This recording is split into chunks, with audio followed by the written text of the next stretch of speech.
हमने जून में 1 जून से ये सोचा है कि हम धामी जी के यहाँ से भीख मांगना शुरू करेंगे। बस यही स्टेप हमारा है। बच्चों को लेके जाएंगे परिवार सहित। ऐसे हम भीख मांगेंगे, कटोरा लेके भीख मांगेंगे। अब उनको ये कार्रवाई नहीं करती है सहकारिता मंत्रालय के नाम पे। उसके बाद हम धन सिंह रावत जी के यहाँ पे जाएंगे, सारे विधायकों के यहाँ पे जाएंगे। उसके बाद ऑल उत्तराखंड जाएंगे हम। हमें कोई शर्म नहीं है अब कि हम क्या करें। कार्यक्रम के भेजे में लगातार पूरे उत्तराखंड में धरना देना। तो यो हमारा आज 5 हो चुके। पहले हमने पौड़ी में दिए ना, फिर हमारे कोटद्वार में दिए ना, फिर हमारे ऋषिकेश में दिए, फिर देहरादून में। आज 5वां वो हमारा धरना ना, मतलब पूरे राज्य भर में। तो ये भ्रमण करना से हम लोग कि लोग होते जागरूक करते, लोग डराना से वाला हमारा शासन प्रशासन डराने से वाला हम लोग होते हैं। बोला हमारे कि तुम ऐसा गुनहगार, हम कहेंगे गुनहगार। यूँ लोग बेचारे ईमानदारी से काम करे, अगर यूँ ईमानदारी से काम नहीं करे होना आज हम 2 महीने होना। हमारे सारे सीपीओ ने भाई ईमानदारी से काम किया, और जो कमाबी वालों ना वो भी वो खिटा देना। कितनी दुर्भाग्यपूर्ण बात है। एक तरफ प्रधानमंत्री जी बोला कि सशक्तिकरण, इनके और सशक्तिकरण लोग तो ठगी थे, है ना। तो क्या बोले भाई, बोलने के लिए कोई शब्द नहीं हमारे पास।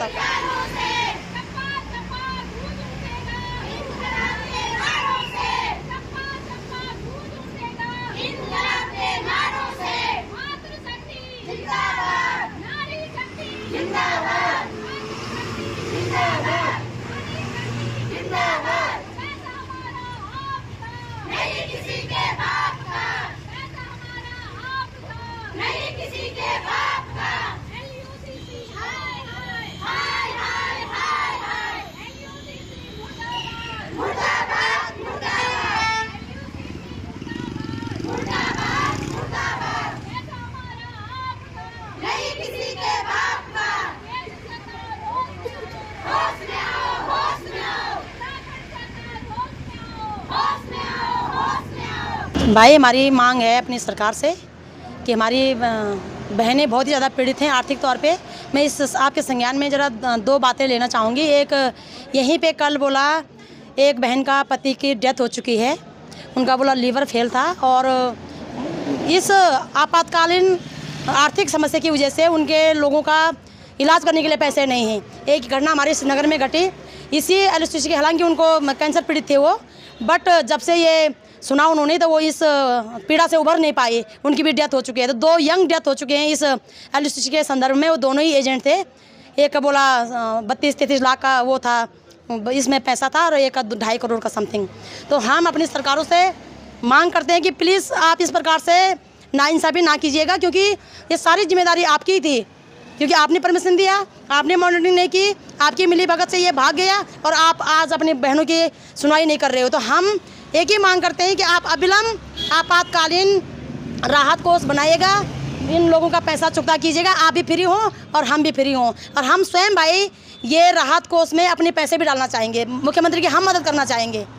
हम चाहते हैं कि मुख्यमंत्री राहत कोष की भूमिका तो निभाएं वो, जैसे हमने प्रधानमंत्री राहत कोष में पैसे डाले हैं जो उसमें 2019 में जब कोरोना आया था, उसी प्रकार से हम अपने मुख्यमंत्री के राहत कोष में पैसे डालेंगे और अपने 25 लाख लोगों का भुगतान करवाएंगे। तो मुख्यमंत्री कुछ तो बोले, कहीं से कुछ भी, या तो हमारे मुख्यमंत्री जी अनपढ़ इंसान हैं या फिर ये स्वयं इसमें शामिल हैं। हम सीधा सीधा आरोप लगाते हैं मेरे भाई जी। सर मेरा नाम रजनी और मैं रुद्रप्रयाग से बिलोंग करती हूँ। तो सर हम ये मतलब जो उत्तराखंड में जो ये सहकारिता कृषि मंत्रालय के द्वारा रजिस्टर्ड है, ये खोला गया है। तो इसमें एक नहीं, हम बहुत सारी नारियां हैं, लेडीज़ हैं, जितनों भी यहाँ भुगतान किया है, सबके पैसे जमा है। और अब सरकार बोल रही है कि ये फर्जी है, लेकिन जब हम CRCS ऑफिस गए थे दिल्ली, तो वहाँ पे हमें ऑफिसर ने बताया कि ये यहाँ से रजिस्टर्ड है और आप अपने सरकार को पूछो पैसों के बारे में, क्योंकि आपकी LIO आती है, आपका सारा जो पैसा जाता है वो सरकारी उसमें जाता है। तो हम यही मांग करते हैं कि सरकार से अपनी कि वो हमारा पैसा दिलवाए, और जो हमें परेशान करते हैं, हमारे जितने भी निवेशक हैं वो हमें परेशान करते हैं कि हमने आपके पास पैसे जमा किए, और हम अपने ही ब्रांच मैनेजर वगैरह को बोलते हैं कि हमने आपके पास पैसे जमा करवाए। अब सरकार से यही गुहार है कि वो हमारे पैसे दिलवा दें, और बाकी कुछ नहीं बोलना उन्हें। जो हम LUCC पीड़ित जितने भी लोग हैं, हमारी उत्तराखंड सरकार से यही मांग है कि वो किसी न किसी प्रकार से आपातकालीन राहत कोष बनाकर हम लेडीज़ों का भुगतान करें।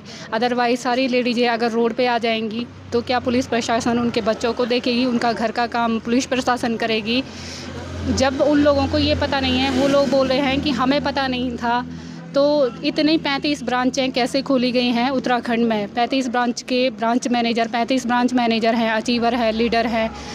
रोड के पुलिस थाने के सामने पे LUCC के ऑफिस खोले गए हैं, तो और LIU उनकी रिपोर्ट लेती है। कैसे लेती है वो LIU रिपोर्ट? और रिपोर्ट लेती है तो किसको देती है, कहाँ पे देती है वो रिपोर्ट?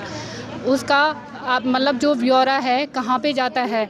और आज क्यों इस प्रकार से जो LUCC के जो एजेंट हैं, मैं एजेंट ही को बोलूँगी, उन्हीं को ठगा जा रहा है। आगे से प्रशासन शासन उन पे दबाव बना रहा है और पीछे से निवेशक भी उनको परेशान कर रहे हैं। और निवेशकों की तो उन्होंने सुननी है, क्योंकि उन्होंने उनका पैसा ईमानदारी से जमा किया है। तो हमारी भी शासन प्रशासन से यही मांग है, वह आपातकालीन राहत कोष बनाकर हमारा पैसों का भुगतान जल्द से जल्द करें और इस जो अनिश्चितकालीन धरना प्रदर्शन है उससे निजात पाएँ और हमें भी फ्री करें। सबसे पहले यही बोलूँगी कि जैसे कि हमारी मोदी सरकार है या कोई भी है, मतलब जो बेटी को आगे या बेटी को पढ़ाने की बात करते हैं, और आज वाकई में उस सरकार को बिल्कुल भी नाक में शर्म ही नहीं आ रही है कि महिलाएं सारी रोड पे निकली हुई हैं। और जहाँ तक कि श्रीनगर की मैं बात करूं, अभी 55वां दिन है आज धरने का, वहाँ पे अभी तक धामी सरकार पहुँची नहीं कि क्यों बैठी। मतलब एक तरीके से तो ये लोग बोलते हैं कि पढ़ो, बेटी को बचाओ, बेटी को पढ़ाओ, आगे बढ़ाओ, और आज देखो सारी नारी शक्ति हैं, मातृ शक्ति हैं कि जो हम रोड पे निकले हुए हैं इतनी। हाँ, तो मतलब सारे लोग देखो ना, सरकार को कोई फ़र्क ही नहीं पड़ता है कि हम रोड पे बैठे हुए। आज हम यहाँ थाने के आगे बैठे हुए हैं, मतलब देखो ना, उन लोगों को भी नहीं लग रहा है कि मतलब हम लोग यहाँ पे क्यों बैठे हैं। या फिर तब से लगा लो अक्टूबर से ये LUCC के प्रति जो समस्याएं चल रही है, हमारा घर में रहना इतना मुश्किल हो चुका है।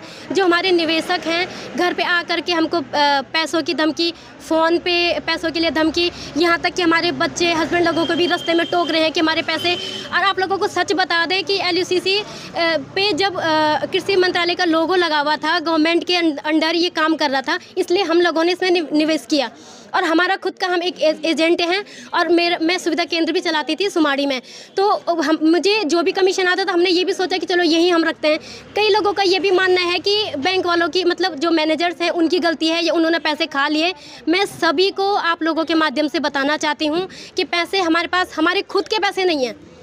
जो यहाँ पे जिसने भी एजेंटों ने या जो भी यहाँ पे क्लाइंट थे जिनके पैसे थे, हमारे पास कोई पैसे नहीं है, पैसे सारे ऊपर जा चुके हैं। और बस मैं सरकार से, या जो लोगों ने यहाँ पे निवेश किया है वो भी सिर्फ क्योंकि हम गवर्नमेंट के अंदर रजिस्टर्ड थे, इसलिए लोगों ने यहाँ पे निवेश किया है एक भरोसा करके, ठीक है। कुछ लोगों ने हमारे फेस वैल्यू पे हम पे भरोसा करके हमने किया है।